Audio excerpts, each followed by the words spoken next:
Buen día para todos. En esta nueva sesión del curso de Firmantes de Paz y Sistema Integral de Verdad, Justicia y Reparación, que ha sido organizado por la Universidad del Rosario y el Instituto Colombo Alemán para la Paz, y en el que estamos participando también las entidades que hacemos parte del sistema.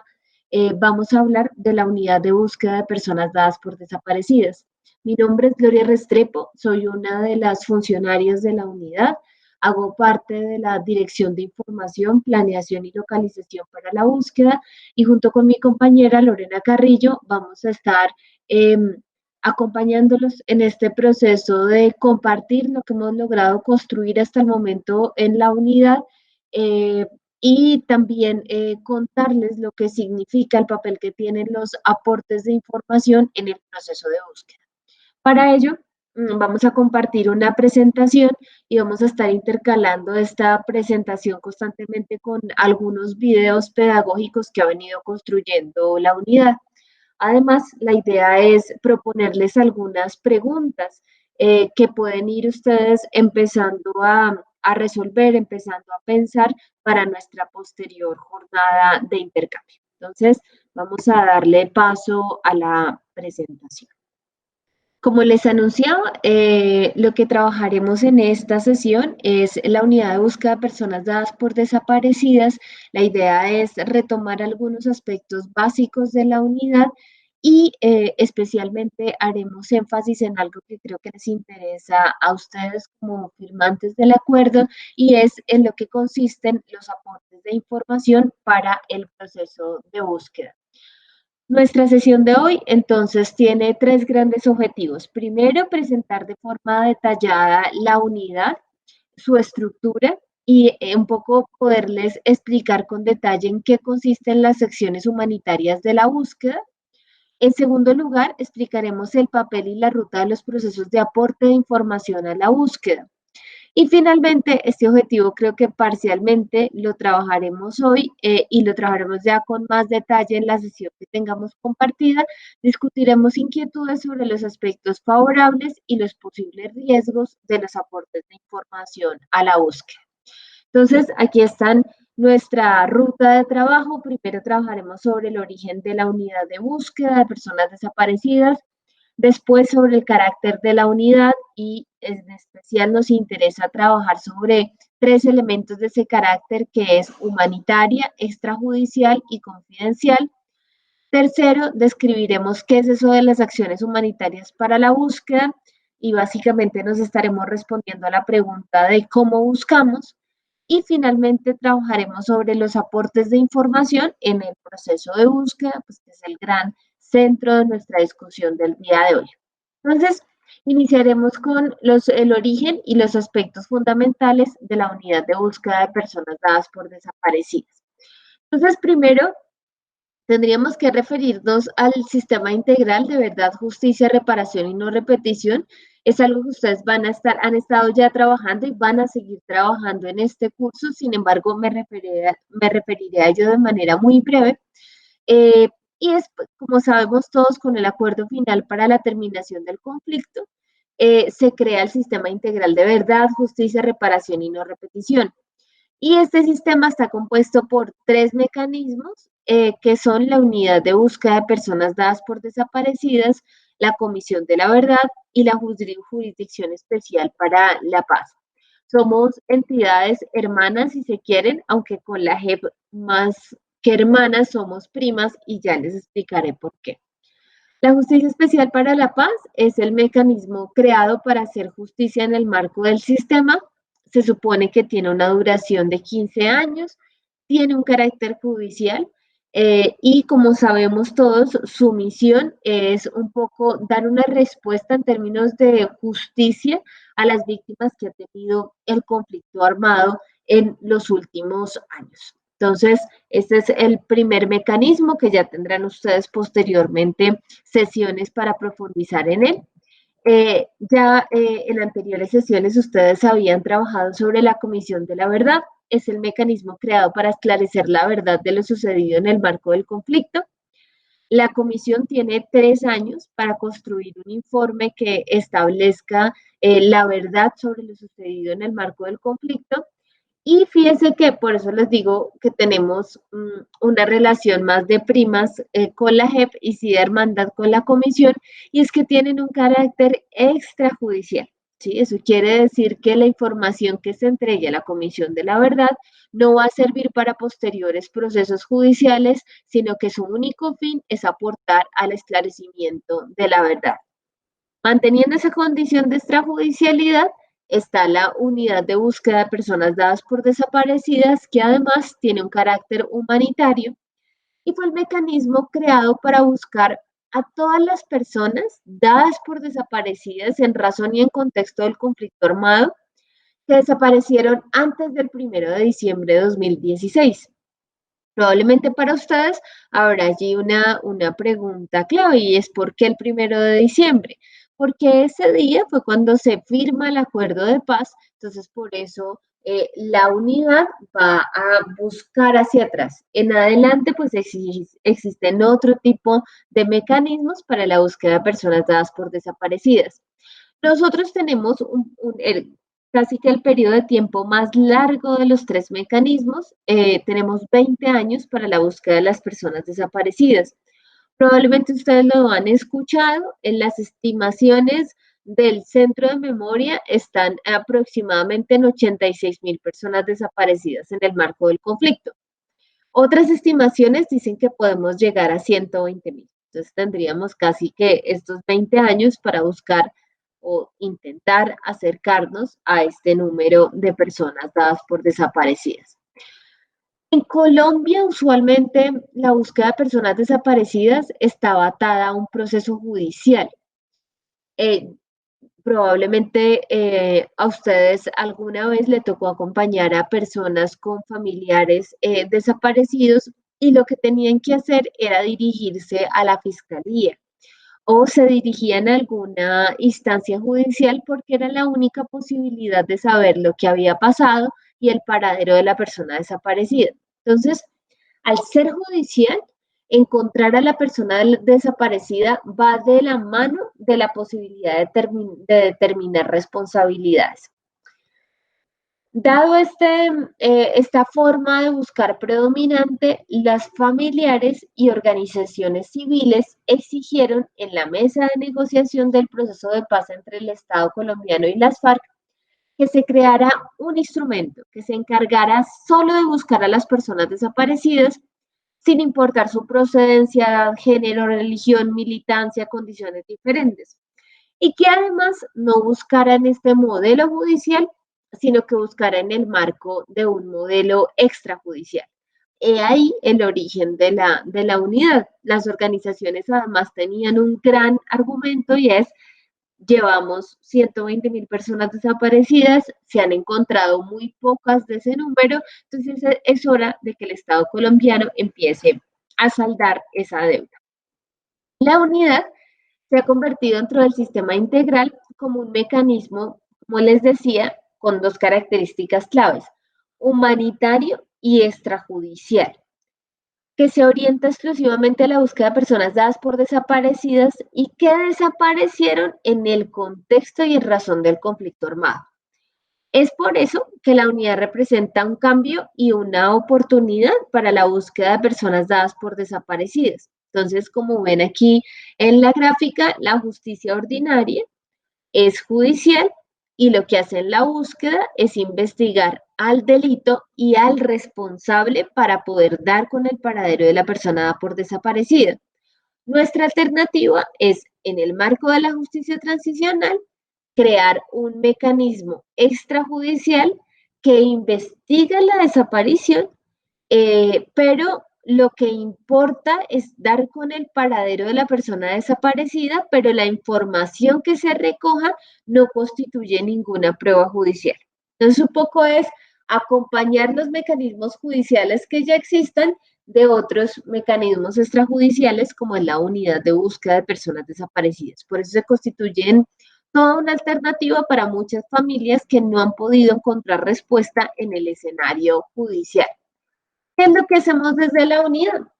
Lo que dice un poco el marco legal que nos rige es que dirigimos en algunas ocasiones, en otras coordinamos y en otras contribuimos con acciones humanitarias de búsqueda y localización de personas desaparecidas que desaparecieron en el marco del conflicto armado, y estas personas puede que se encuentren con vida. En ese caso, lo que tratamos de generar es un reencuentro con los familiares, o esas personas pudieran haber fallecido y cuando sea posible, la unidad se encarga del proceso de recuperación de los cuerpos, de identificación y de entrega de.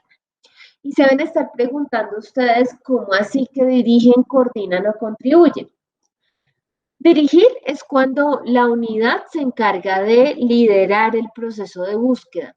Pero como ustedes saben, algunos procesos de búsqueda ya vienen siendo adelantados por otras instituciones. En ese caso, coordinamos con otras instituciones y aportamos a ese proceso de búsqueda que ya va adelantado con lo que puede ofrecer la unidad. Y en algunos casos incluso ya los procesos van tan adelantados que la unidad pues contribuye con acciones puntuales. Entonces podemos dirigir, coordinar y contribuir acciones humanitarias de búsqueda y localización de personas desaparecidas que pueden estar vivas o muertas. En el caso de estar vivas se genera un reencuentro, en el caso de haber fallecido se intenta recuperar el cuerpo y además se lidera un proceso de identificación y de entrega digna a las familias. La Corte Constitucional, en su sentencia 067, ha reconocido la búsqueda como uno de los derechos fundamentales de las víctimas. ¿A quiénes buscamos? Buscamos a todas las personas que desaparecieron en varias circunstancias. Usualmente a quien buscábamos era a quien ha buscado el Estado colombiano, son a las víctimas de desaparición forzada. Hay un ejemplo que ya van a ver en el video que viene y es el de la hermana de María, que la amenazan con asesinarlas y sigue marchando para exigir sus derechos. Un día se la llevan en un carro y nunca regresó. En los casos de desaparición forzada, y creo que además de estos casos que son usualmente casos de líderes, tenemos un ejemplo enorme y complejo que son los casos de los mal llamados falsos positivos, en donde hay un asesinato, pero además hay un interés de ocultarlo. Y en el ocultarlo se está brindando un mensaje y se está generando un daño premeditado frente a un grupo social o frente a unas personas en particular. Entonces tenemos la desaparición forzada. También trabajamos los casos de secuestro, son casos de las personas que fueron retenidas en el marco del conflicto armado y de las que no se volvió a tener alguna noticia, que supuestamente siguen en cautiverio. Aquí tenemos un ejemplo como que el hijo de Juan fue secuestrado para pedir dinero por su rescate, aunque su familia pagó lo que le exigieron, no volvieron a saber de él.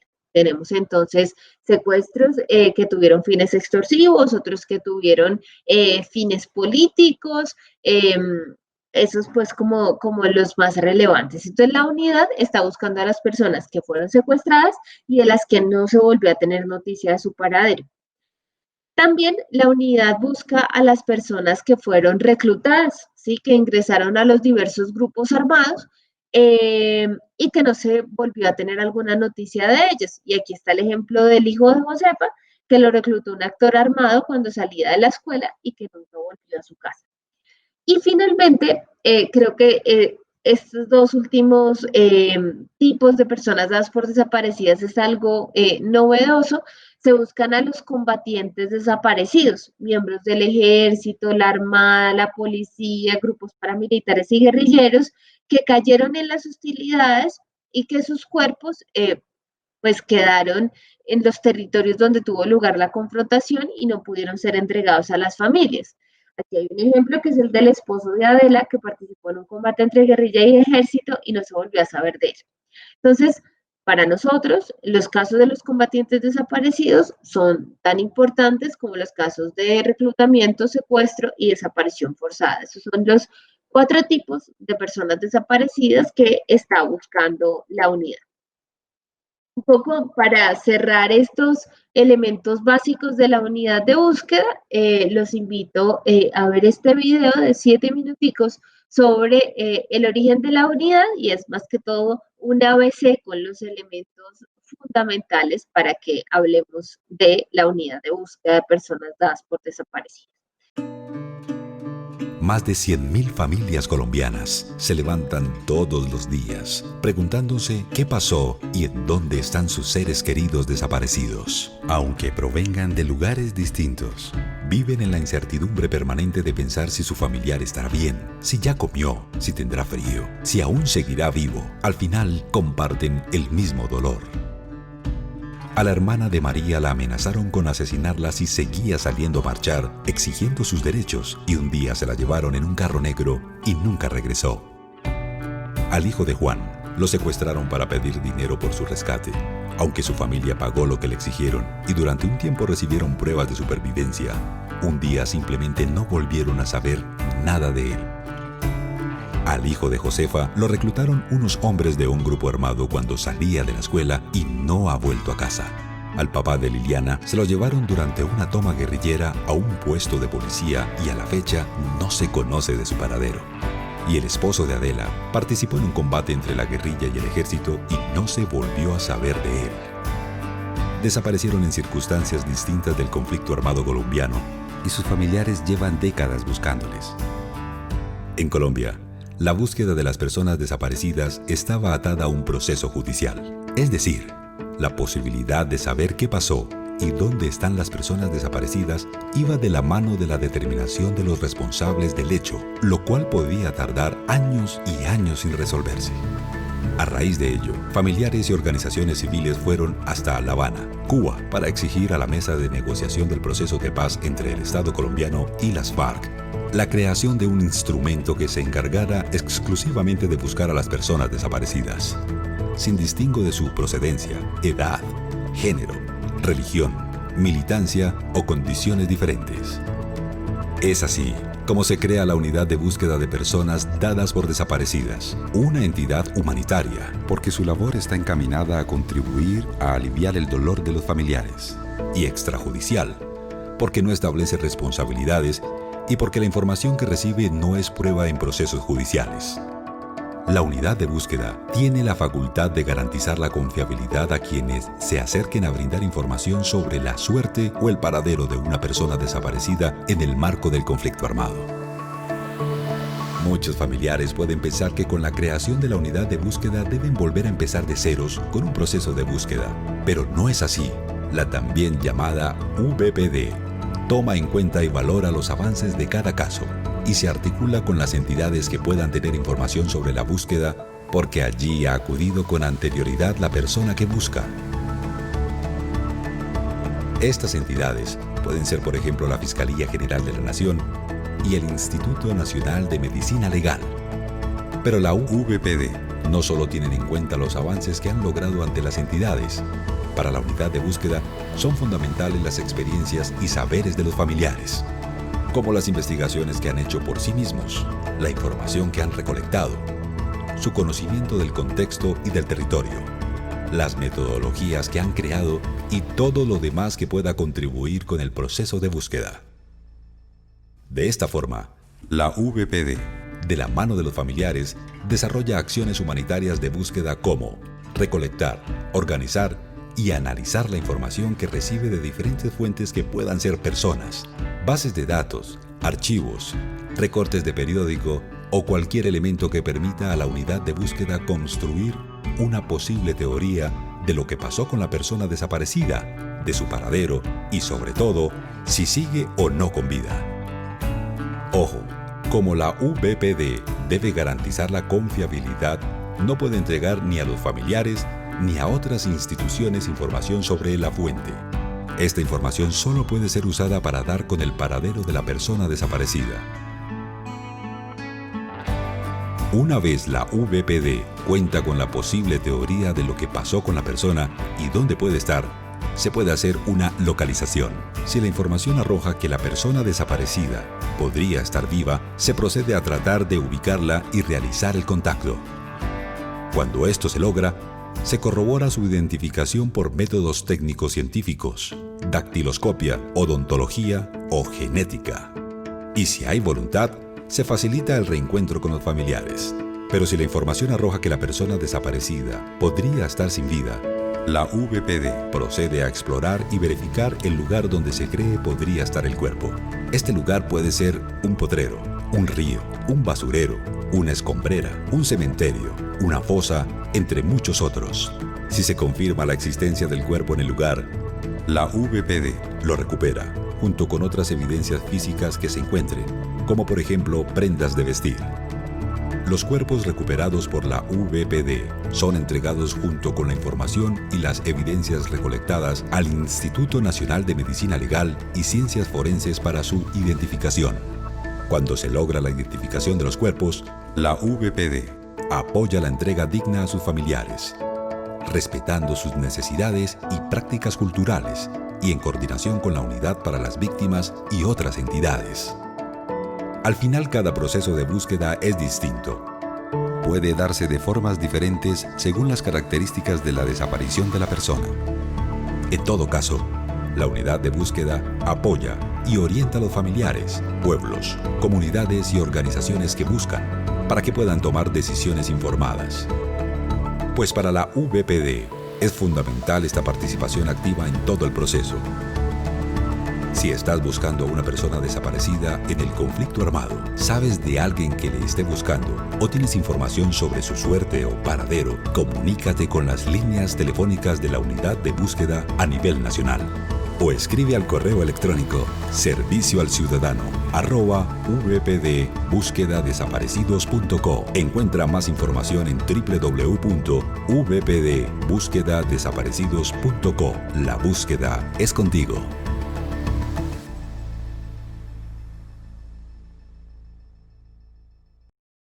La pregunta, después de ver este video con el ABC y de esta primera parte de la exposición, es para ustedes qué inquietudes les genera esta información inicial de la unidad. Hasta el momento, ¿qué preguntas tenemos? Si quieren ustedes en una libretica o algo, empiecen a consignar esas preguntas a ver si las podemos resolver en lo que nos queda de esta charla o en nuestra sesión de intercambio.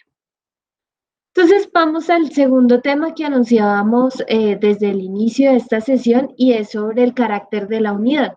Y hablábamos de tres características fundamentales que es lo humanitario, lo extrajudicial y lo confidencial. Una de las grandes preguntas que hacen a la unidad es ¿qué es eso de que son humanitarios? Y la primera respuesta que se puede dar es que somos humanitarios en la medida en que centramos nuestras acciones en los saberes, expectativas y necesidades de las personas que buscan. Un poco la búsqueda que hace la unidad está centrada en las personas que buscan y están centradas en el alivio de su sufrimiento. Como les decía en la parte anterior, a nosotros no nos interesa encontrar un responsable, a nosotros nos interesa encontrar la persona desaparecida porque pensamos que es la forma de aliviar el sufrimiento de la persona que busca. Pero además somos humanitarios en la medida en que entra a ser una entidad neutral en el marco del conflicto armado.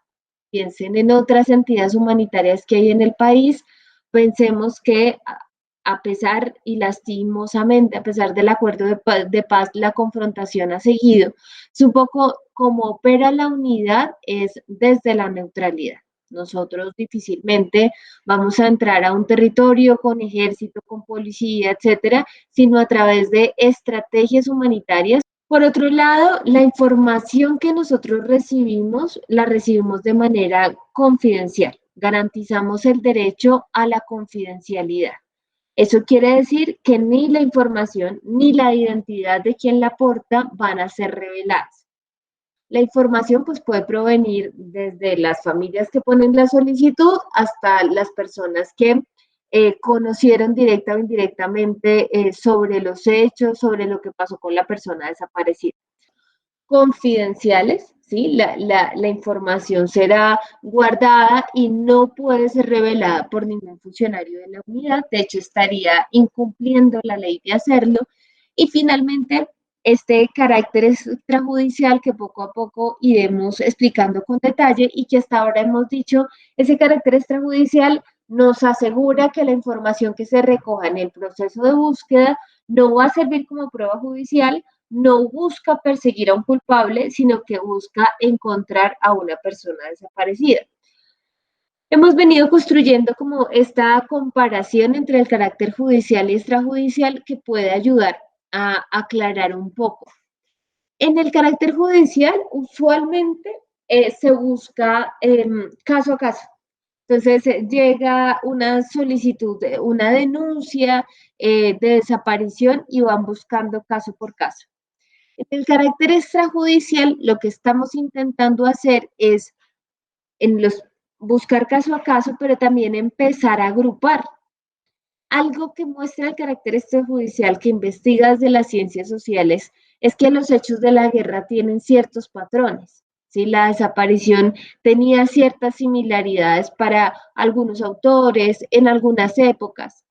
Entonces, esto hace que se puedan asociar casos, que se puedan agrupar, que se puedan mirar desde lógicas particulares y que no nos quedemos en el caso a caso, que es usualmente el modelo de investigar del carácter judicial.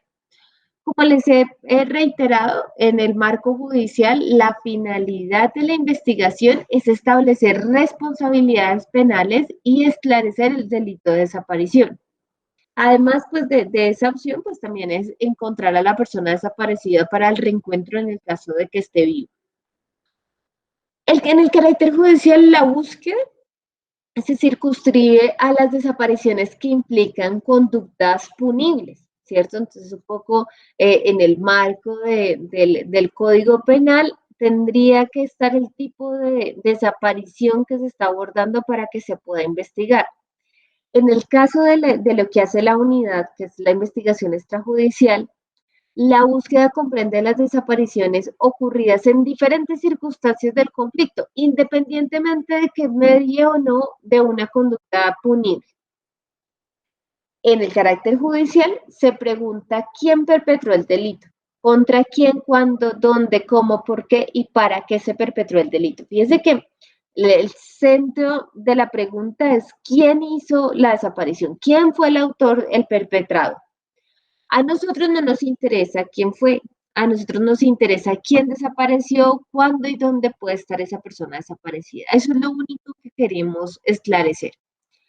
En el caso del carácter judicial, accede a fuentes o medios de prueba para convencer sobre la certeza de la desaparición y sobre la autoría de una persona en particular.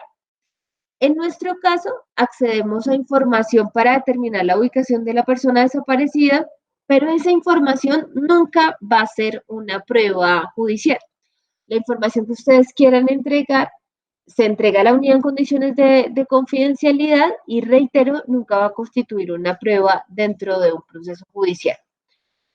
En el carácter judicial, la investigación se sirve de los métodos de la investigación criminal y de las ciencias forenses para avanzar.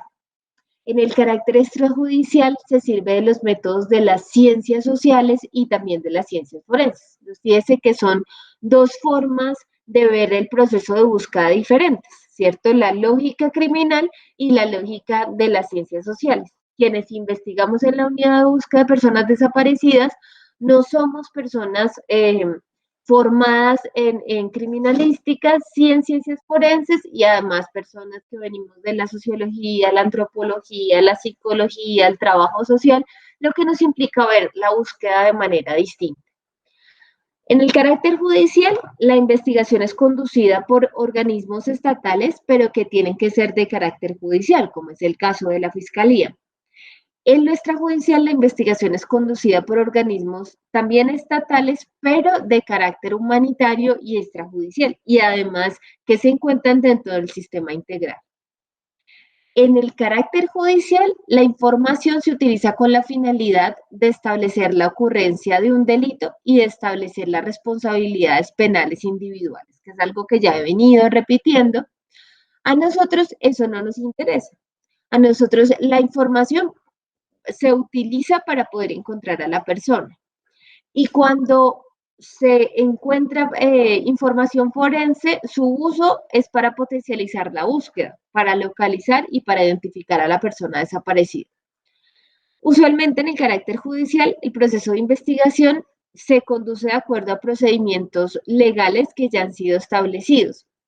En nuestro caso, en el carácter extrajudicial, la investigación es guiada por los criterios de las ciencias sociales y bajo los fines de la justicia transicional, que es uno de los temas que ustedes ya han venido discutiendo. El proceso de recolección de información en el carácter judicial debe seguir los protocolos técnicos propios del proceso penal.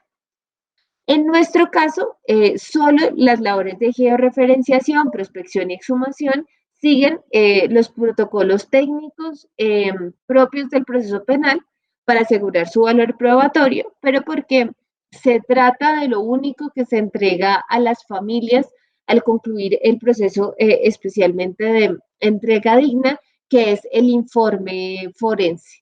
De resto, el proceso de recolección de información sigue los métodos y los criterios de las ciencias sociales. Ya para finalizar, es importante contarles que en el marco del carácter judicial, las familias se constituyen como parte civil, ¿sí? Porque les interesa la reparación del daño causado por ese hecho punible de la desaparición. En el caso de lo extrajudicial, las familias no solo pues constituyen, no solo son quienes hacen una solicitud de búsqueda, sino que participan de manera activa en el proceso de búsqueda. ¿Sí? De acuerdo a sus expectativas, pueden participar activamente y estar en las diferentes etapas del proceso con el fin de encontrar a la persona desaparecida, pero también como una forma de aliviar y tramitar el sufrimiento. En el marco judicial, solo la persona que recibe un daño por el hecho punible puede constituirse en parte civil y querellante, es decir, solo el familiar de la persona desaparecida puede constituirse en parte civil y tiene que demostrarlo. En el caso extrajudicial, la participación en el proceso de búsqueda no se restringe a las familias ni a quienes sufrieron el daño. Hemos recibido solicitudes de amigos, de compañeros de lucha, de diferentes tipos de personas que tienen un vínculo afectivo con la persona desaparecida y la están buscando. A nosotros no nos interesa pues esa dimensión específica del daño o esa consanguinidad para poder iniciar una búsqueda. En el carácter judicial, los perpetradores aportan información en el marco de búsqueda de beneficios por colaboración eficaz o el tratamiento especial en el marco de justicias transicionales como la ley 975-2005, que fue la que permitió el reintegro de los paramilitares. En el caso del carácter extrajudicial, los perpetradores aportan información en condiciones de extrajudicialidad y confidencialidad. Entonces, primero, no es judicial. Y por el otro lado, lo que se recibe más que beneficios es un tratamiento especial en el marco de la justicia transicional. En este marco, un poco lo que ha venido discutiendo la unidad es que ante cualquier solicitud que haga la JEP en que diga, en que me pregunte como unidad, Pepito Pérez está contribuyendo a la búsqueda de personas desaparecidas, a solicitud de la JEP, la unidad dice, sí, efectivamente Pepito Pérez está contribuyendo a la búsqueda de personas desaparecidas. Eso es todo lo que va a decir la unidad. La unidad no va a decir qué está diciendo Pepito Pérez, cuándo nos vimos, simplemente si contribuye o no contribuye, porque esto pues va a ser importante en el proceso que llevan en la JEP como medidas de reparación. Y finalmente, en el carácter judicial, la búsqueda de información es restringida al cumplimiento de órdenes dadas por fiscales e investigadores. En el caso extrajudicial, la búsqueda de información parte de una premisa solidaria que invita a la sociedad general a aportar información. Entonces, no necesita pues el llamado o la exigencia de nadie, sino simplemente es un llamado, pero a la solidaridad con las personas que están buscando. Entonces, intentamos aquí detallar lo más posible este contraste entre lo judicial y lo extrajudicial. Sin embargo, para anotar en nuestro cuadernito, nos queda la pregunta sobre las inquietudes que les quedan a ustedes sobre ese carácter extrajudicial y confidencialidad de la búsqueda. Esas preguntas son fundamentales, son muy importantes para que ustedes puedan pensar en aportes de información de manera más tranquila. Vamos a hablar entonces, a pasar a nuestro tercer punto, que son las acciones humanitarias para la búsqueda. Y la idea es que podamos entender cómo buscamos en la unidad de búsqueda de personas dadas por desaparecidas. Hay algo importante y es entender pues, que el proceso de búsqueda, por lo general, inicia con una solicitud de búsqueda de un familiar o de una persona cercana a las personas dadas por desaparecidas. Y para que ustedes puedan comprender lo que usualmente nos llega a la unidad, les vamos a compartir esta historia de la señora Rosa, que es contada en 5 minuticos en este material pedagógico que ha construido la Oficina de Comunicaciones. Buenas, mire, es que quiero saber qué debo hacer para iniciar una búsqueda con ustedes, pues a mi esposo y mi hijo los desaparecieron hace varios años. Buenas tardes. Claro que sí. Por favor, dígame su nombre y número de documento. Mi nombre es Rosa Pérez. Mi cédula es 675775757 de San Juan. Señora Rosa, con gusto le colaboraremos. Es importante acordar una cita para que podamos conversar y podamos conocernos. Para empezar, voy a pedirle nombres y documentos de identidad de sus familiares. Mi esposo se llama Javier Ramírez. Ahora debe tener 45 años y su cédula es 727272272 de San Juan. Mi hijo se llama Miguel Ramírez. Ahora tendría 28 años, pero cuando desapareció era menor de edad. No tengo su número de tarjeta de identidad. Gracias, señora Rosa. Con la información que nos acaba de brindar, hemos iniciado su solicitud de búsqueda. En los próximos días, un servidor de la unidad de búsqueda se comunicará con usted para acordar una cita. En ese diálogo podremos saber más sobre la historia de su esposo e hijo y conocer sobre su experiencia de búsqueda. En la conversación, también le compartiremos más información sobre nosotros. Rosa inicia su proceso con la unidad de búsqueda.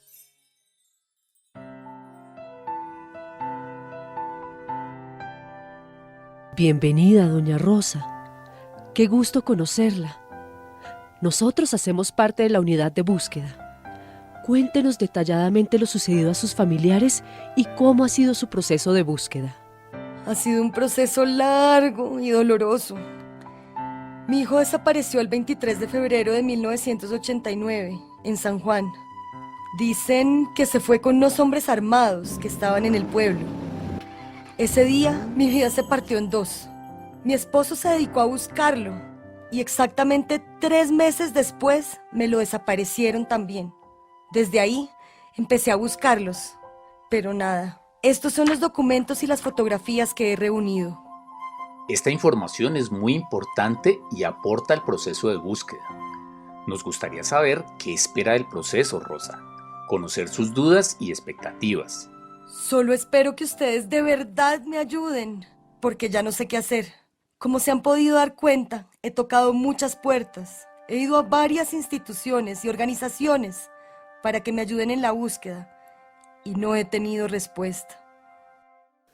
Doña Rosa, esperamos obtener alguna información que nos indique qué pasó con sus familiares. Nos esforzaremos por asesorarla y orientarla en el proceso de búsqueda. Un nuevo encuentro, tiempo después. Le cuento a doña Rosa que con la información que nos dio, buscamos en las bases de datos de la Fiscalía, la Unidad para las Víctimas y Medicina Legal. Ya tenemos un avance, ahora necesitamos completar más información y hacerle una propuesta de nuestros pasos a seguir. Pero antes nos gustaría saber si ha recordado algo nuevo que nos pueda ser útil. Sí, la vez pasada olvidé traer la historia clínica de mi hijo. Mi esposo sí ni tenía, porque ese hombre nunca se enfermaba. ¿Tiene más información que haya olvidado contarnos? Pues también tuve un sueño sobre el lugar en el que ellos podrían estar y en el que ellos me decían que era cerca de un río. Gracias, doña Rosa. Aunque algunas personas no lo crean, a veces los sueños también han sido importantes para buscar personas. ¿Algo más que quiera agregar? Antes de desaparecer, mi esposo se había hecho una cortada terrible en la mano por andar pelando yuca. Le cogieron como 5 puntos. Y mi hijo, pobre, perdió un diente al chocarse con otro jugando al fútbol y quedó muequito. Eso que nos cuenta es importantísimo, doña Rosa. Puede ser fundamental en un proceso de identificación. También olvidé contarles que mi hijo llevaba una camisa blanca, chaqueta gris, jean azul y unos tenis viejitos que nunca se quitaba. Mi esposo tenía camisa azul clarita, pantalón gris, saco gris con rayitas, zapatos negros y un sombrero blanco. Bueno, que blanco tenía poco por lo sucio. ¿Qué recuerda usted del día en que desaparecieron? Recuerdo que a mi hijo lo habían llamado 2 veces y estaba como nervioso. Salió de la casa con una bolsa y dijo que ya volvía. Según los vecinos, se lo llevaron en un carro junto a otros muchachos que jugaban fútbol como él. El día que desapareció mi esposo, alguien lo vio a la salida del pueblo caminando con unos extraños. A nadie le pareció raro porque él hacía guías turísticas. Luego supe que se había citado con los que supuestamente tenían a mi hijo. Él a mí no me contó nada. ¿Hay algo más que crea que nos pueda ayudar? Me gustaría que le preguntaran a los vecinos sobre lo que vieron cuando desaparecieron Javier y Miguel. Señora Rosa, con esta nueva información continuaremos investigando. Nos encontraremos próximamente. Que les vaya bien. Recuerden, todas las personas que deseen buscar a sus seres queridos desaparecidos pueden iniciar un proceso de búsqueda de manera directa o a través de alguien de confianza como un conocido o una organización. También, si tiene información que pueda ser de utilidad para la búsqueda, puede acercarse a la unidad de búsqueda. Nosotros no la compartiremos con nadie. Es información confidencial. La unidad de búsqueda garantiza la participación de las personas en todo el proceso de búsqueda.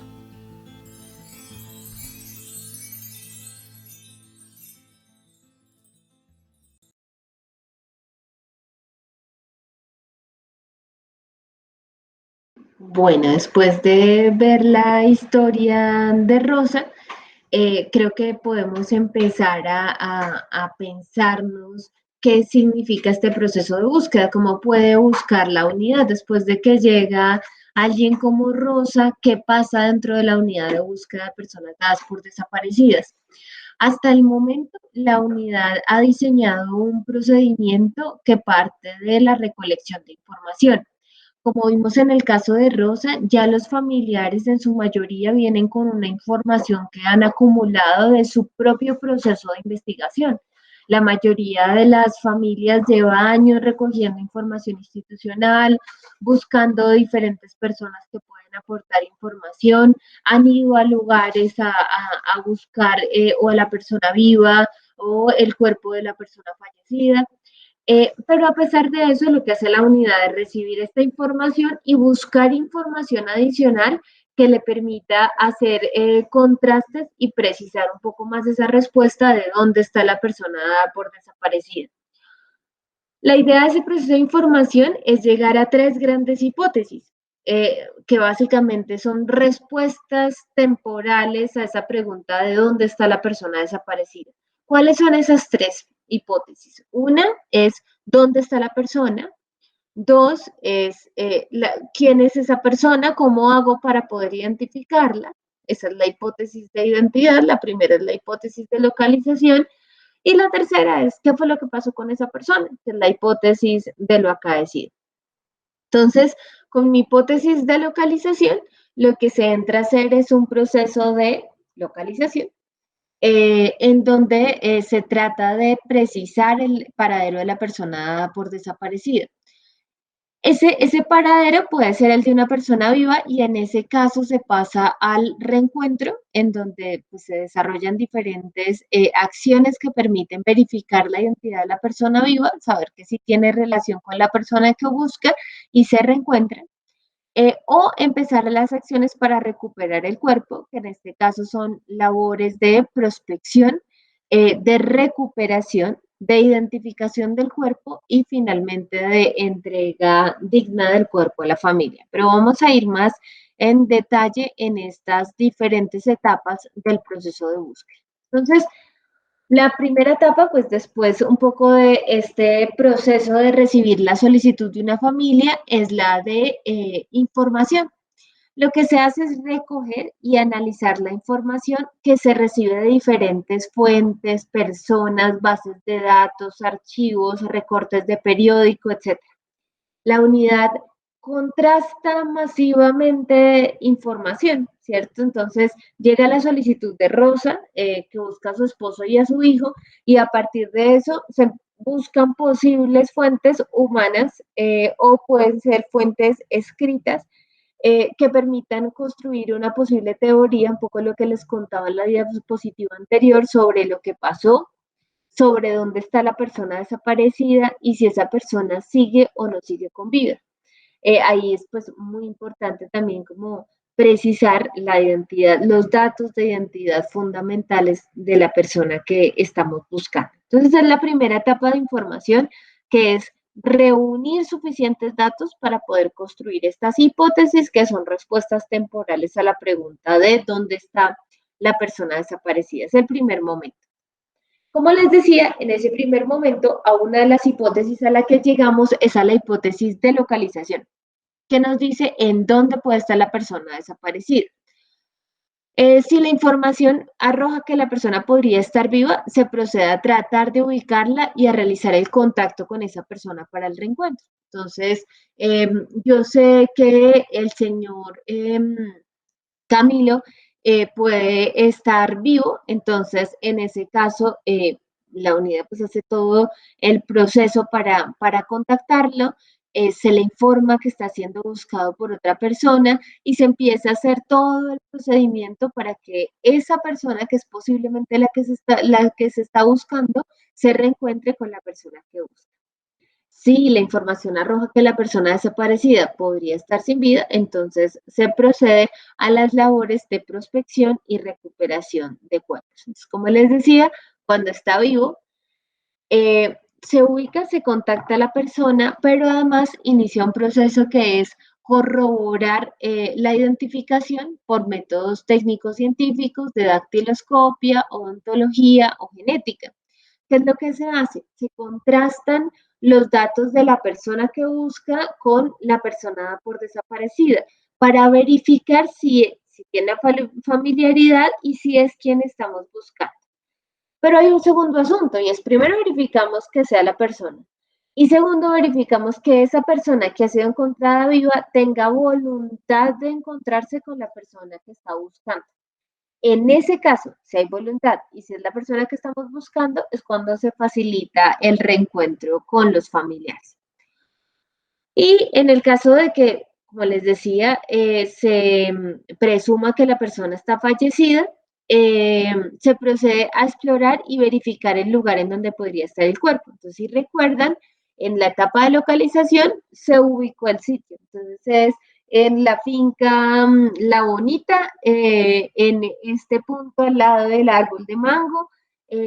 Varias personas me dijeron que está la persona por desaparecida. O sea, lo que se procede es hacer las diferentes labores de prospección. ¿Qué son esas labores de prospección? Es identificar si ese sitio del lado del palo de mango efectivamente tiene un potencial forense. ¿Y qué es un potencial forense? Es que efectivamente allí se pueda encontrar una persona por desaparecida. El sitio puede ser este que les estoy describiendo, un potrero, un río, un basurero, una escombrera, un cementerio, una fosa, entre muchos otros. Eh, y de esta prospección, pues salió un plan para continuar con el proceso de recuperación. En algunos casos se hacen prospección, localización, prospección y recuperación en un mismo momento. En otros casos se separan estas 3 etapas. Si la prospección me muestra que efectivamente puede haber un cuerpo en el lugar, se procede a su recuperación y un poco en el lugar de la recuperación, no solo se recupera el cuerpo, sino también las evidencias físicas que están cercanas al cuerpo, ¿sí? Como prendas de vestir, accesorios de uso personal, a veces quedan algunos rastros que ayudan a comprender la forma en que murió la persona, etc. Entonces, esa es una etapa importante que finalmente lo que hace la unidad una vez recupera el cuerpo es llevarlo al Instituto Nacional de Medicina Legal. Allí se entrega el cuerpo y lo que hace la unidad es adelantar acciones para impulsar la identificación. Entonces, la unidad está acompañando al Instituto de Medicina Legal y un poco también casi que está pendiente de ese proceso de identificación hasta que llega a su proceso final, hasta que llega a darnos una respuesta y a verificarnos o no que esa persona que entregamos, ese cuerpo esqueletizado que entregamos, efectivamente es la persona desaparecida que estamos buscando. Eso lo hace el Instituto Nacional de Medicina Legal a través de diversos procedimientos forenses. Cuando logramos verificar que la persona es la que estamos buscando, la unidad apoya la entrega digna a los familiares y un poco allí se respetan las diferentes necesidades y prácticas culturales. Para los pueblos afro probablemente va a ser fundamental tener unas cantadoras y probablemente el lugar de entierro es un lugar particular importante para la comunidad. Otras van a ser las exigencias de una comunidad indígena, una comunidad campesina probablemente va a pedir un ritual de tipo católico y va a pedir un osario. Entonces, un poco se tratan de recoger todas estas expectativas y en ocasiones, en coordinación con la Unidad para las Víctimas y otras entidades, se hace esta entrega que dado que es un momento de alivio, pero también un momento muy difícil para las familias, se hacen las mejores condiciones posibles para aliviar el sufrimiento. Finalmente, un poco para escuchar todo este proceso, de la mano de los funcionarios de la unidad, vamos a ver un videito de 13 minutos que nos cuenta estas diferentes etapas de manera un poco más vivida en terreno y también pues desde las oficinas del nivel nacional de la unidad. Allí están los funcionarios de la Dirección de Participación, la Dirección de Información y la Dirección de Prospección. Sabemos lo doloroso que es perder un familiar. Y entonces por eso cada día le explicamos a la gente que hay una entidad que llama la Unidad de Búsqueda de Personas Dadas por Desaparecidas y que lleva un proceso y que a través del proceso de ella nos hemos fortalecido nosotros, ¿sí?, para iniciar toda esta búsqueda. La Unidad de Búsqueda es una entidad del Estado que hace parte del Sistema Integral de Verdad, Justicia y Reparación que se acordó para satisfacer los derechos de las víctimas en el Acuerdo de Paz. La Unidad de Búsqueda de Personas Dadas por Desaparecidas es para algunos de nosotros la última esperanza, porque ha sido ya muchos los caminos recorridos y creemos que este podría ser el mecanismo mediante el cual realmente vayamos a tener respuesta. Metodológicamente, buscar un desaparecido es buscar la información que me permita formular una hipótesis de a quién estoy buscando y dónde puede estar.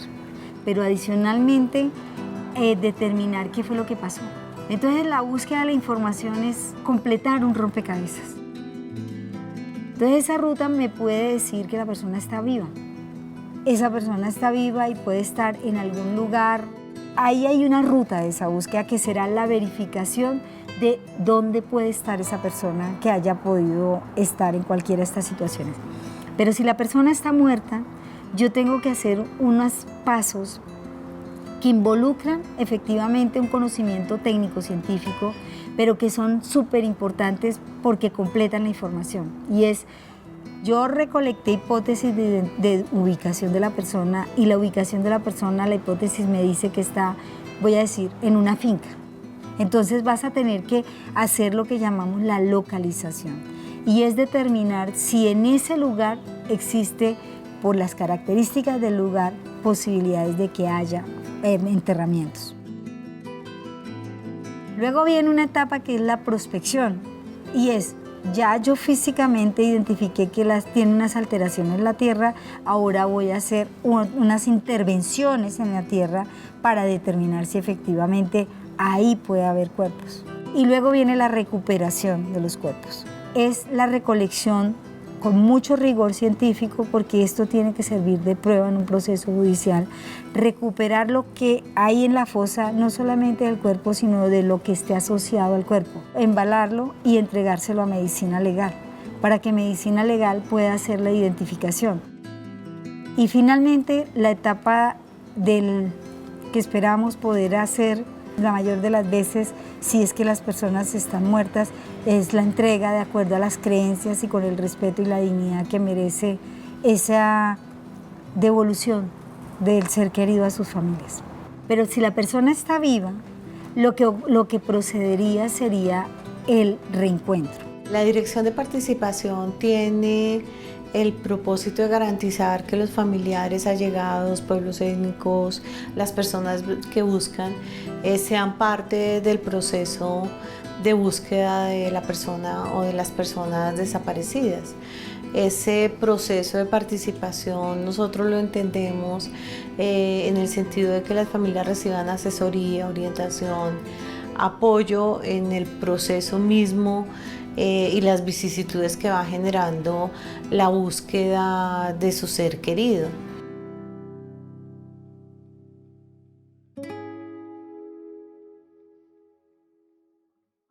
La función principal tiene que ver con encontrar toda la información, guardarla, organizarla y hacerla útil para tener hipótesis de dónde pueden estar las personas desaparecidas. Porque el objetivo no solamente es encontrar un lugar, sino encontrar a una persona, y solo se encuentra hasta que se identifica.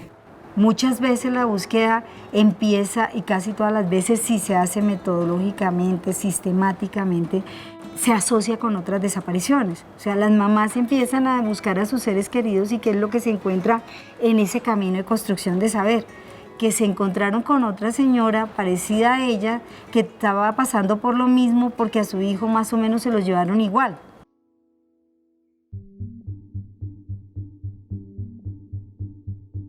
¿Qué hacemos? Básicamente somos los que vamos a ir a campo. Trabajamos con las otras dos direcciones de la mano en lo que es la construcción de los planes de búsqueda. Y nosotros ya cuando, digamos, se hace la localización, lo que nosotros llamamos la fase de localización, que es ubicar a la víctima viva o muerta, entonces especialmente cuando se trate de casos de que hemos encontrado al desaparecido muerto, entonces nos vamos a ir luego a hacer la prospección. La prospección es un primer espacio en el cual lo que se busca es la ubicación de los sitios donde están las personas que han desaparecido. En este caso, esta búsqueda se inicia con un trabajo, digamos, de gabinete, en donde se procesa mucha información geográfica, climatológica, tipo de suelos, los análisis sobre la dinámica del conflicto, el número de desaparecidos en una zona. Ya después de todo este primer análisis, hay que ir al campo a verificar esta información y básicamente determinar si toda la información que nosotros tenemos es consistente con la presencia de un sitio de entierro a partir de las características que este lugar presenta. Cuando ya tenemos la certeza que las características del lugar que estamos viendo corresponden con un sitio de entierro, entonces podemos proceder a la siguiente etapa, que es la recuperación. Con la recuperación hago el levantamiento de ese cuerpo a través de las técnicas que ha aportado la arqueología y la antropología forense. Mi papá La última vez que lo tuvieron fue en un campamento que queda en una cordillera o en un cerro que se llama San José. Hubieron personas o que se volaron del campamento o que la soltaron. Una de ellas, en ese campamento donde tenían a mi papá, a él lo soltaron. Entonces, cuando él regresa al pueblo, él es cuando nos dicen las condiciones que estaba mi papá y la última vez que lo vio. Entonces, digamos que por eso es que nosotros nos referenciamos ahí. Entonces, empiezo un largo camino muy difícil. Nosotros ya habíamos estado en el sitio con el señor que se habían llevado a mi papá. Él nos había dado todas las referencias, dónde es que los tenían amarrados, dónde es que los torturaban, etcétera, etcétera. Y nosotros hicimos como ese mapa de cómo llegar, las condiciones y todo, pero el sitio no es. Nosotros volvimos a subir. Tampoco se encontró nada porque el sitio es un sitio muy grande para buscar, porque no tenemos exactamente un lote, digamos, pequeño de buscar, ¿no? Es un inmenso donde hay que buscar, donde se presume que pronto puede estar mi papá. Y en esta diligencia trabajamos 3 días fuertemente, desde tipo 8 hasta que nos daba la oscuridad y pues nada, tampoco se encontró nada. Las dificultades que presenta la prospección son muchas, porque se buscan diferentes escenarios. Involucra ríos, involucra hornos crematorios, involucra acantilados y, por supuesto, las fincas, sitios de disposición clandestino y cementerios.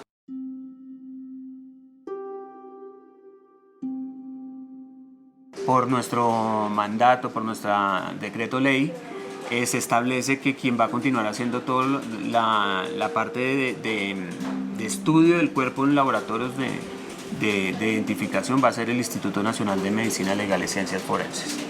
Nosotros entonces recuperamos los cuerpos, se los entregaremos al Instituto de Medicina Legal. Ellos lo van a llegar a sus laboratorios ubicados en diferentes sedes del país.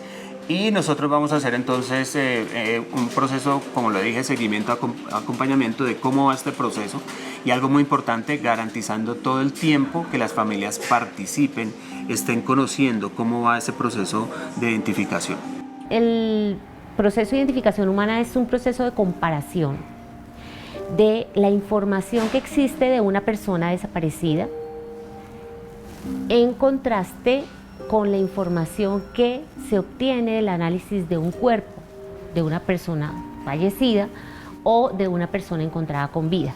La identificación por huellas dactilares, cada uno de nosotros ha ido a la Registraduría Nacional a expedir un documento, puede ser la tarjeta de identidad, el registro civil, la cédula de ciudadanía, allá quedan registradas nuestras huellas. Entonces, cuando hay un cuerpo fresco, es decir, que tenga los tejidos blandos y todavía conserve esas huellas en la mano, se hace una comparación entre esas huellas y los registros que hay en esa registraduría para poder hacer una identificación. La identificación odontológica es cuando tenemos una historia clínica odontológica de esa persona que en vida ha ido al odontólogo y ese odontólogo ha registrado todos los tratamientos y lo comparamos con los hallazgos odontológicos de algún cadáver o de varios cuerpos. Cuando a mí me notifican, yo les digo, pues, puedo ver qué tan completo está el cuerpo y me pasan una foto. Cuando yo veo la foto, de hecho el cuerpo sí está bastante recuperado y ahí está bastante completo.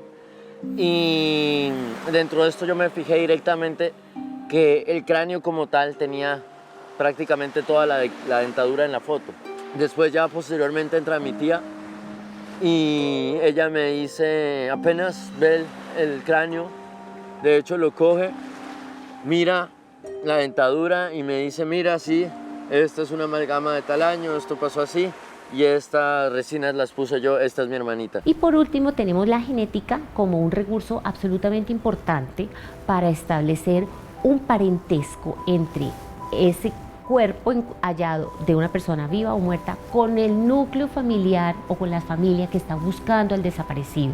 Realmente la genética no identifica, pero sí establece una relación de parentesco tan estrecha y de tanta certeza que nos permite decir que esa persona que está aquí ya fallecida o que está viva, ¿sí?, genéticamente se emparenta o se relaciona con esta familia que está buscando.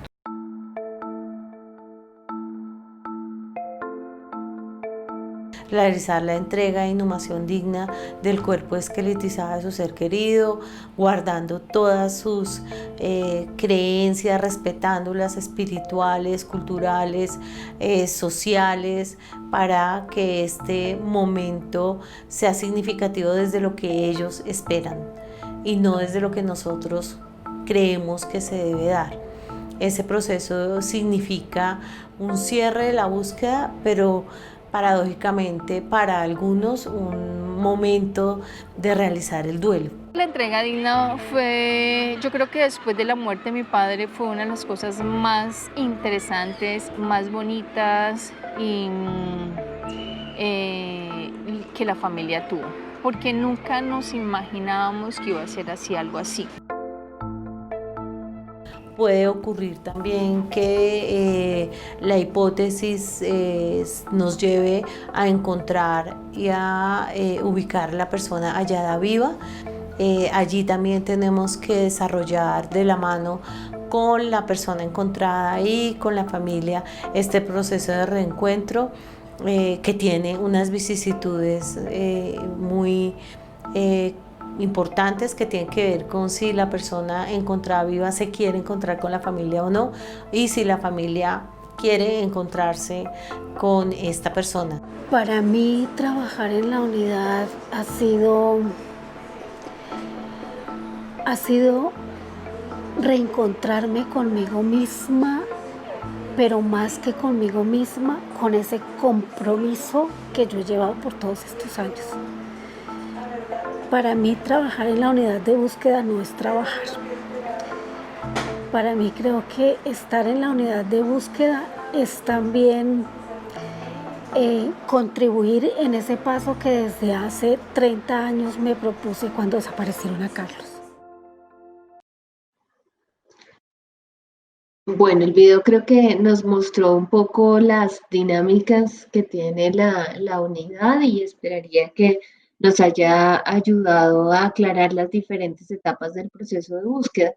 Quería aclarar antes de pasar al siguiente tema que la unidad pues no solo cuenta con el equipo del nivel nacional que tiene estas 3 direcciones misionales de participación, información y prospección, sino que también cuenta con una subdirección técnica y territorial que está compuesta de 17 equipos territoriales ubicados en diferentes partes del país. Barranquilla, Sincelejo, Montería, Cúcuta, Apartadó, Barranca Bermeja, Medellín, Quibdó, Arauca, Yopal, Bogotá, Ibagué, Cali, Villavicencio, San José del Guaviare, Florencia y Mocoa. Algunas de estas oficinas tienen satélites en donde algunos funcionarios atienden casos en zonas que tienen como una alta cantidad de personas desaparecidas, como Valledupar, La Dorada, Popayán, Buenaventura, Pasto y Tumaco.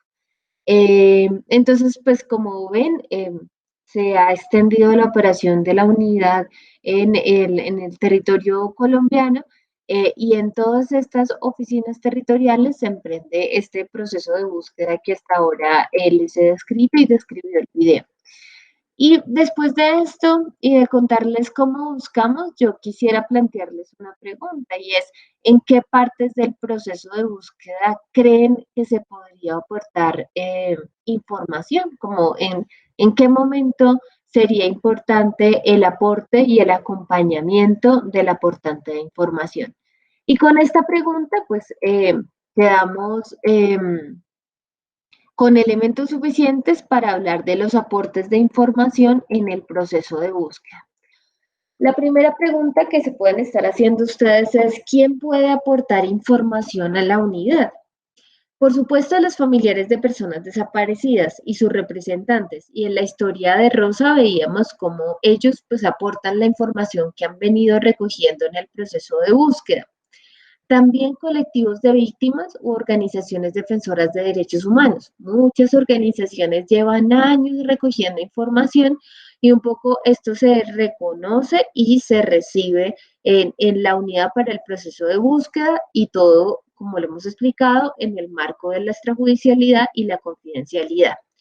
Algunos organismos e instancias internacionales de promoción y protección de los derechos humanos también tienen información que puede ser valiosa en los procesos de búsqueda.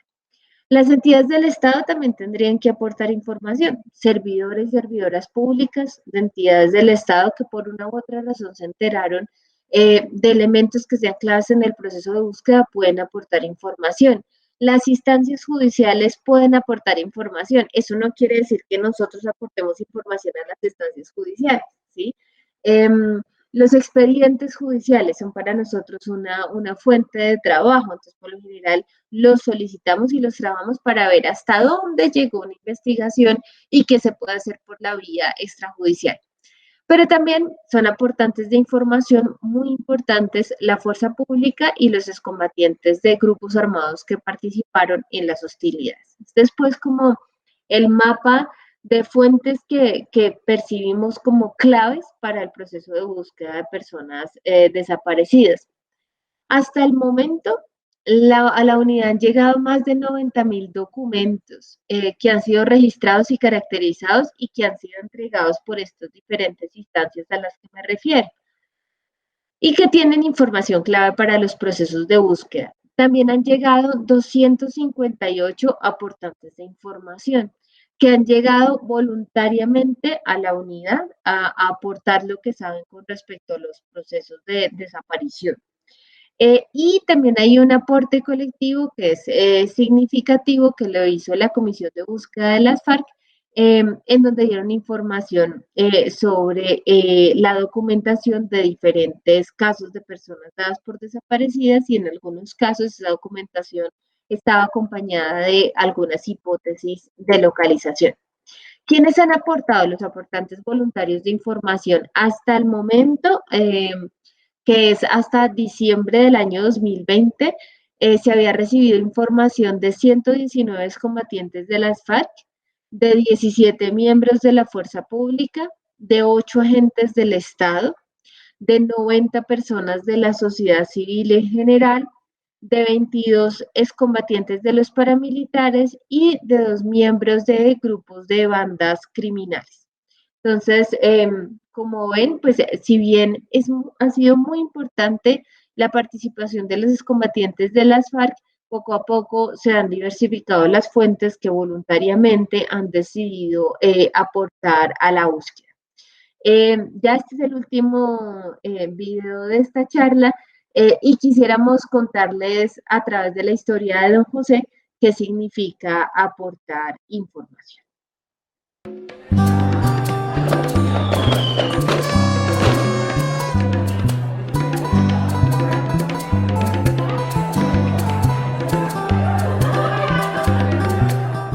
Doña María, venga, baile con nosotros. Esperanza, es que ya son 15 años sin pasar un fin de año con mi hijo. Estoy muy triste. Solo sé que se lo llevó un carro rojo. Este es otro fin de año sin él. Mírelo aquí en esta fotico, todo tierno, acompañándome el Día de la Madre. Doña María, desde mañana mismo le voy a empezar a acompañar en su camino de búsqueda, pues entiendo su sufrimiento. Gracias, Esperanza. Poder contar con la ayuda de alguien es muy importante para mí, pues esta es una ausencia muy dura. Y qué mejor que tener a alguien que lo entienda a uno, como usted.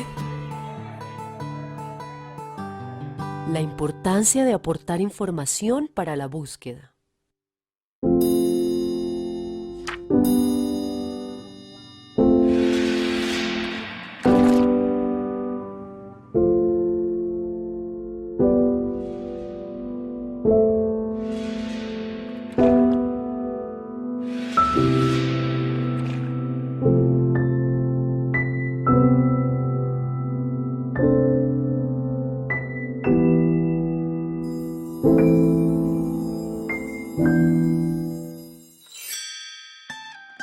Ella es Doña María y viene para que nos solidaricemos con la búsqueda de su hijo desaparecido. Claro, Doña María, para eso estamos, para servir a la comunidad. Señora periodista, mi hijo desapareció, o mejor, Lo desaparecieron el 4 de julio de hace ya 15 años. Él era un muchacho muy sano. Tenía 20 años y era el mejor de los hijos. A mi hijo lo desaparecieron en un carro rojo. Es lo único que sé. Por favor, ayúdenme a encontrarlo. Esta es una tragedia de muchos años.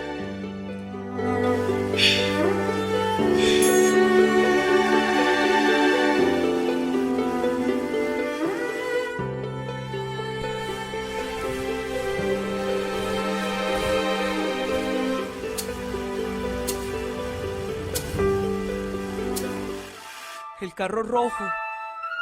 El carro rojo. El carro rojo. El carro rojo. El carro rojo. Doña Esperanza, soy José Martínez, su vecino. Disculpe que la llame tan temprano. Es que necesito hablar con usted sobre algo delicado. Bueno, don José, cuente conmigo. Vale, prefiero hablar con usted personalmente. Claro que sí, me alisto y nos encontramos en 1 hora en el parque. Esperanza, yo tengo información que puede ayudar en la búsqueda del hijo de doña María. Pero no me quiero meter en líos y me da miedo que me metan a la cárcel por haberme quedado callado estos meses. La verdad es que no soporto mi conciencia y especialmente eso de ver a doña María tan triste. Pero no sé dónde pueda contar todo y por eso necesito su asesoría. Don José, contar lo que usted sabe es muy importante y para eso existe la unidad de búsqueda de personas dadas por desaparecidas. Si quiere, yo lo acompaño para que usted pueda ir más tranquilo. Esto le va a servir tanto a doña María como a usted.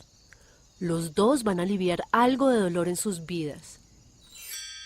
¿Pero contar esto me va a meter en líos? Claro que no, don José. Su información es confidencial, es decir, secreta, anónima, además es extrajudicial. No podrá ser usada como prueba ante la justicia. No somos judiciales. Nosotros escuchamos sin juzgar. No se preocupe.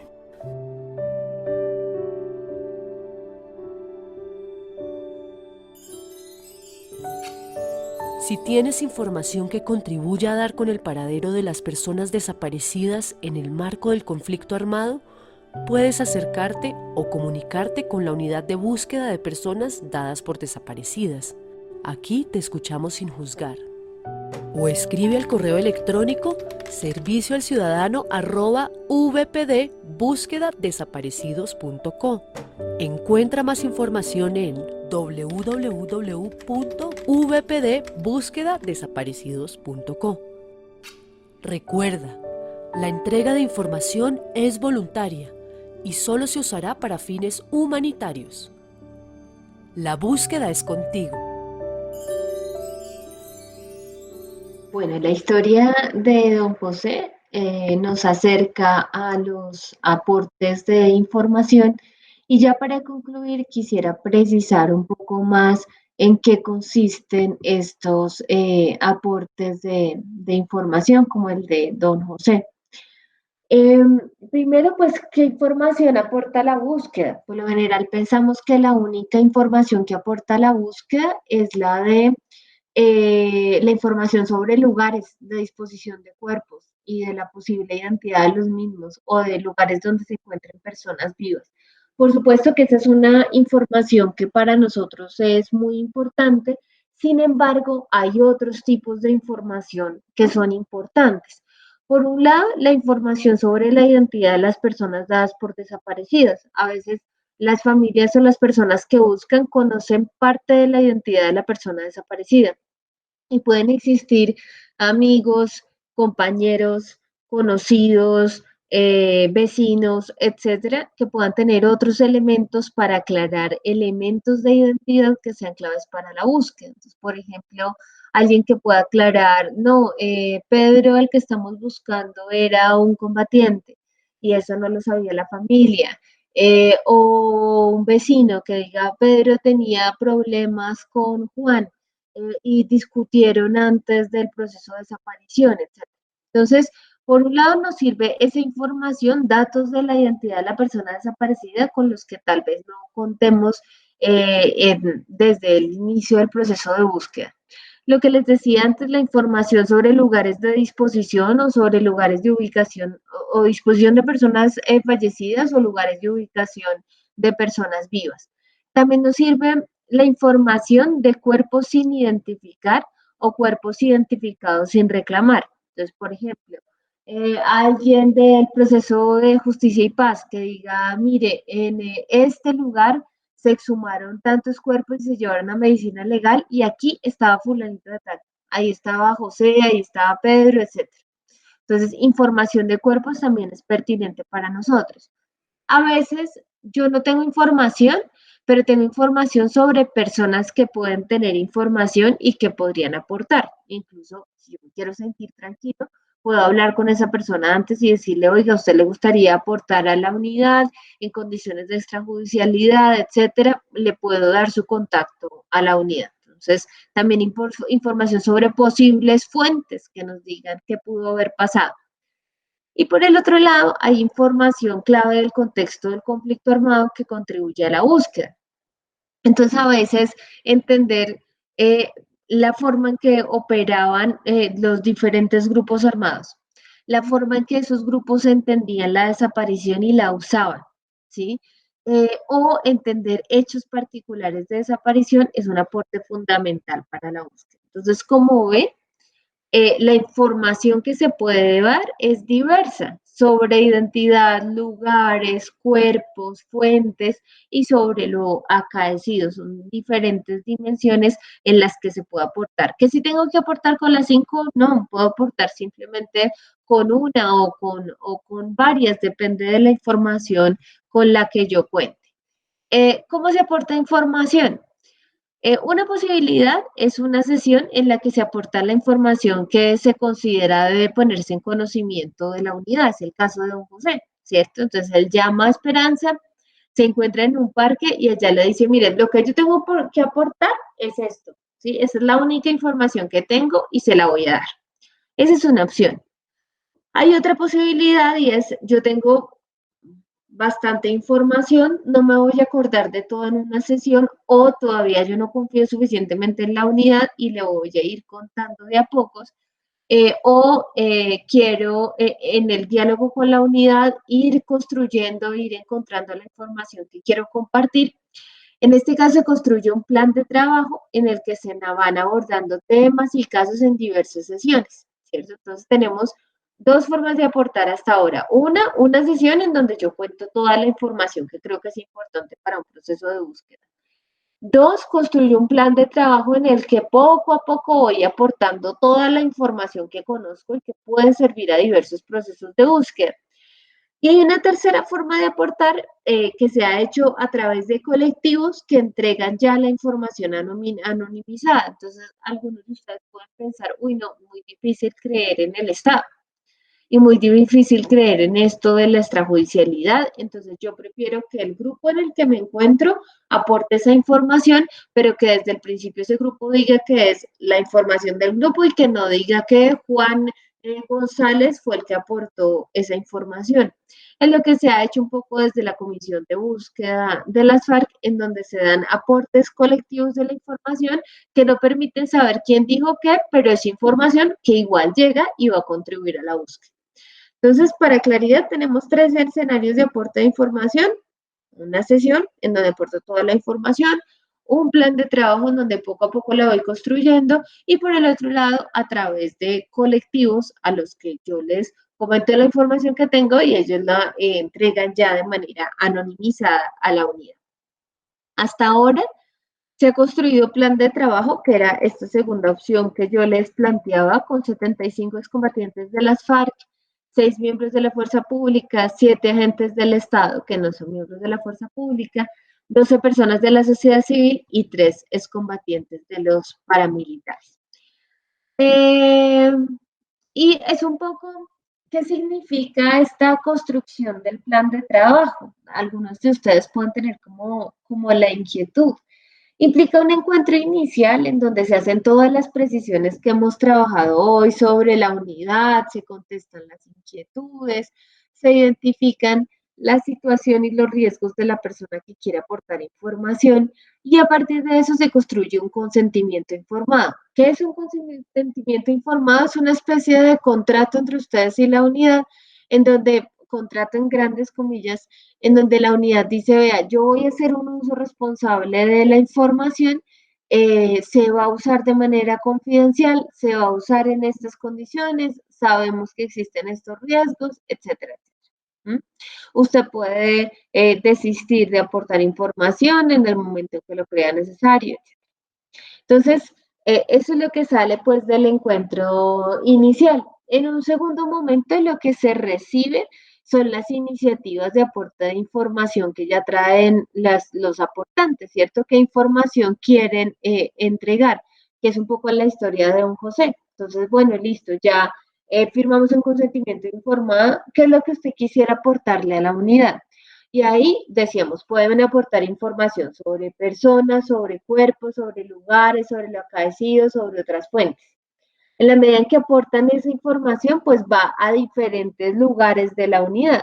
Bueno, y lo otro que pueden aportar también en sus iniciativas son solicitudes de búsqueda. Muchos aportantes de información, en la misma medida en que aportan para la búsqueda de otros, también tienen sus propias solicitudes. A nosotros nos han llegado solicitantes que están buscando a su hijo o que están buscando a sus hermanos, y adicional de eso, tienen cosas que contar a la unidad. Entonces, recibimos solicitudes de búsqueda. La unidad tiene algo que se llama el registro de fosas, cementerios y sepulturas ilegales. A veces entonces lo que haremos son registros, si los aportantes de información llegan con lugares, o aportes para diferentes investigaciones humanitarias, en donde nos aportan fuentes, en donde nos ayudan a entender cómo funcionaban ciertas estructuras o cómo era la lógica de la desaparición para ciertos comandantes o para ciertas estructuras de los diferentes grupos en los que se encontraban los excombatientes. Entonces, primer paso, encuentro inicial. Segundo paso, ¿qué es lo que quiere traer el aportante? Y el tercero, se hace por lo general con los excombatientes, es que se construye una trayectoria en donde se identifican qué aspectos pueden aportarse a la unidad. A veces nosotros creemos, no, lo que puedo aportar es esto específico, pero a veces al contar cómo ha sido nuestra trayectoria en la guerra, puede que hayan otros aspectos que sean claves para la unidad. Y ahí se hace una pequeña línea de tiempo en donde se identifiquen, ay, vea, estos aportes pueden ser interesantes, en donde yo le puedo decir al excombatiente, usted estuvo en el frente Pajarito 3 meses y en esos 3 meses el frente desapareció esta persona que nos hizo una solicitud de búsqueda. Entonces, venga, juntamos esas dos cosas. Y finalmente es la elaboración del plan de trabajo, en donde se diseña un proceso de trabajo teniendo en cuenta también las necesidades del aportante en materia de seguridad socioeconómica, de riesgos, etcétera, que son elementos que si bien no puede atender la unidad, sí puede hacer contactos con instituciones para que sean resueltos. ¿Qué sale de esto? Una ruta de trabajo, y un poco el punto 5 es empezar a desarrollar esa ruta de trabajo, que a veces implica entrevistas, a veces implica conversaciones, a veces implica hablar con otros, a veces implica algunas personas apoyan procesos de localización o procesos de prospección, todo dependiendo de la lectura que tenga la persona, el aportante de información, de sus propias condiciones socioeconómicas y condiciones de seguridad. Hay algo importante a tener en cuenta, y es que en el caso de los comparecientes ante la Jurisdicción Especial para la Paz, no solo se espera que se aporte voluntariamente, sino que la unidad puede convocar y entrevistar de acuerdo a las necesidades del cumplimiento de su mandato. Entonces la JEP manda reportes y dice, mire, aquí están estas personas, por favor, entrevístelas. Esas personas se convocan. O nos pregunta fulanito de tal, ya aportó información, como les decía hace un rato, ya aportó la información para los procesos de búsqueda, y la unidad emite, después de ese requerimiento de la JEP, certificación diciendo si está aportando o no está aportando información. Y reitero, en esa certificación no dice en lo absoluto qué dijo la persona, simplemente se dice que aporta o no aporta a la búsqueda. Y esto pues está relacionado con el régimen de condiciones adicionalidad.